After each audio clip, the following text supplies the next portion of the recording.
All right, so we are going to continue on looking at today's topic is all about biodiversity, and actually we're going to look at the different levels of species that are at risk.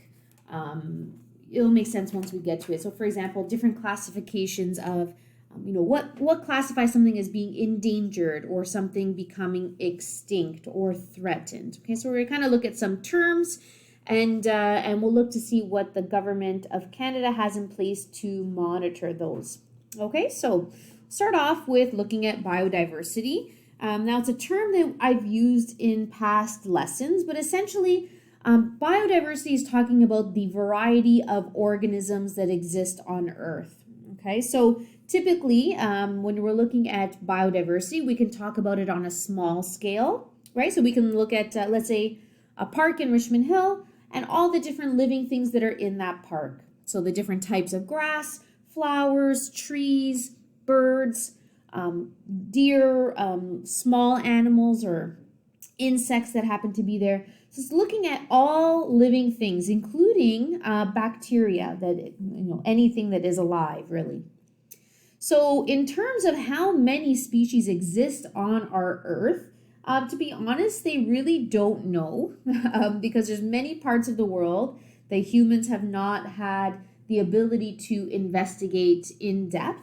So think of, the certain parts of the rainforest or climates that are very, very extreme, right? So very cold, extreme temperatures, or the opposite, right? So in the middle of the open ocean, or remote islands that people cannot get to.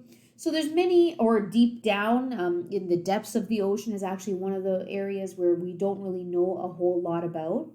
So it's an estimation, right? So in terms of how many organisms have been studied, approximately 1.5 million, okay, which is a lot. Think of it as like a whole bunch of different species, right? But to be honest, the range, first of all, this is what I mean by we don't really know, right? So the range that they believe exists could be anywhere from 5 to 50 million. And keep in mind, this also includes different strands of bacteria. So there are lots of bacteria that we know of and that we research and scientists have studied, but there could be tons that have just never been discovered yet. So they believe it's anywhere between the 5 and 50 million range.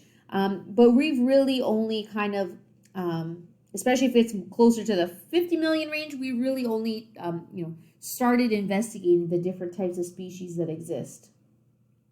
So species richness, okay, is very similar to the term biodiversity. So this is talking about the number of different species within an area. So remember, area could be really any ecosystem. So we can be talking on the small scale or on a larger scale, right? We may say, all of North America, or it could just be, the GTA area. It doesn't have to be a large ecosystem, but it can be. And typically, the higher the number of species you have, the higher the biodiversity, and the higher the richness is of the species variation.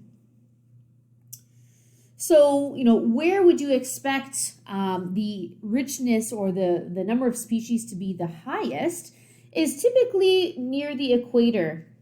Okay, so there are a lot of living things that require warmer temperatures. So think of a rainforest, right? So just looking at the number of different tree species. So we're not even talking about different types of grasses or plants, like literally just types of trees. There's over 283 on average, looking at a rainforest near the equator, right? So just think of the number of different species of bugs and insects that might be there, or frogs or snakes, or, insert blank, lots of different living things. So just to compare it, just so you can kind of see the difference about what we mean by richness. If you were to look at a typical forest in Ontario, now it's not really specific here, this is more general, but most Ontario forests have 15 species of trees or less. So imagine the difference there just of looking at trees. Okay, so when we use the term biodiversity, there's kind of three ways that it can go into further discussion. So we could talk about genetic diversity, we can talk about species diversity, and we can look at ecosystem diversity.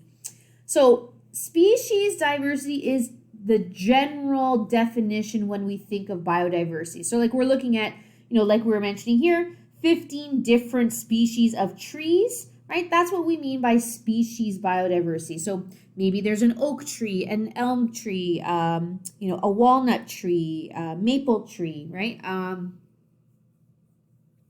Pine tree, right? So a whole bunch of different trees. Those are different species of trees.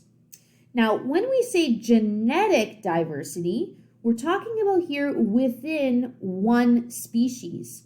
So think of the human race, right? So the humans are Homo sapiens, which is one species. But think of all of the different genetic variability that we have. Every single person has a different set of genes or DNA.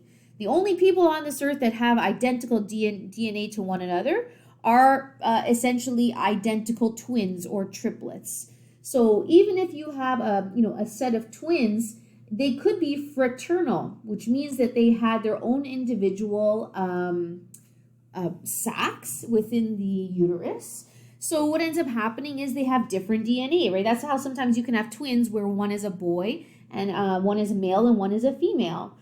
So genes within a species, of course, there's tons of diversity there, right? So you may have, different appearances. Maybe people have dark hair or light hair or blonde hair or red hair, light eyes, brown eyes. The variability here is huge, okay? So species is kind of straightforward. That's typically the idea. But I do want you to know that you can discuss diversity within a species.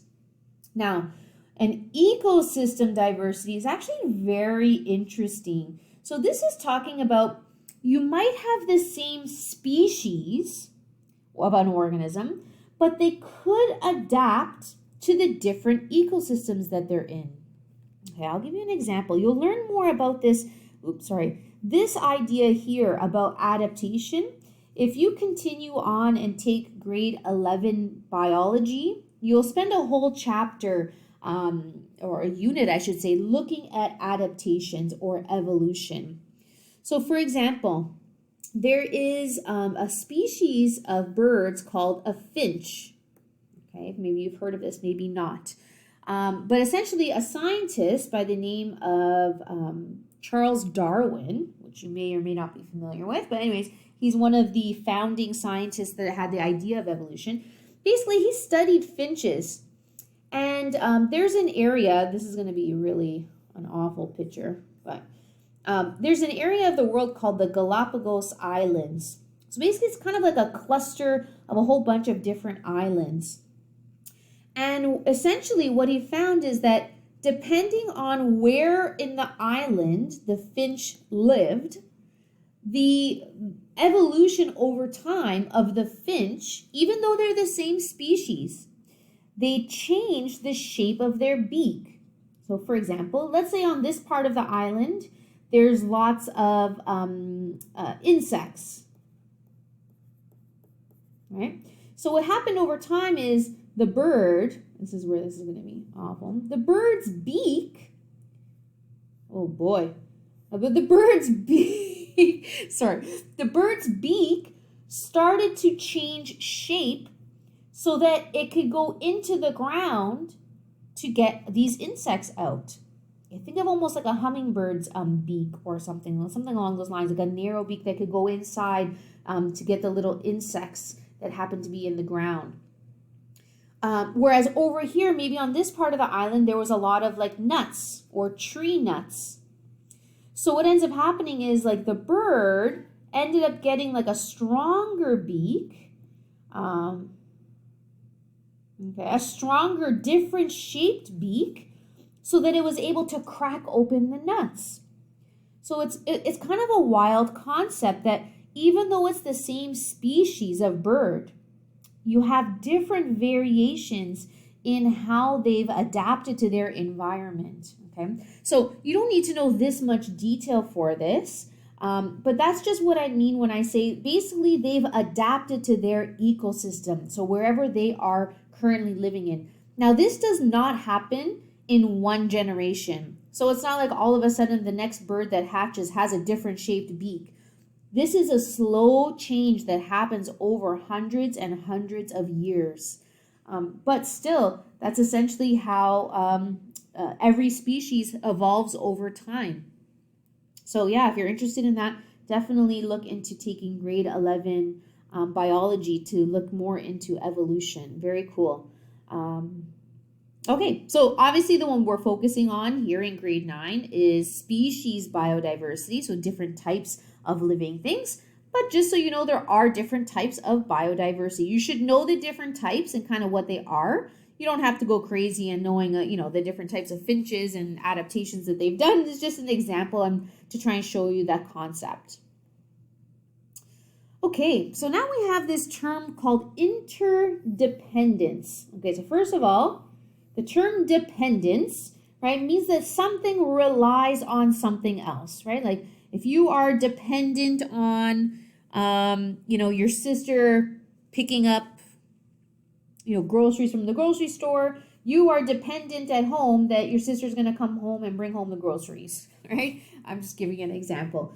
So dependence means something is relying on something else, okay?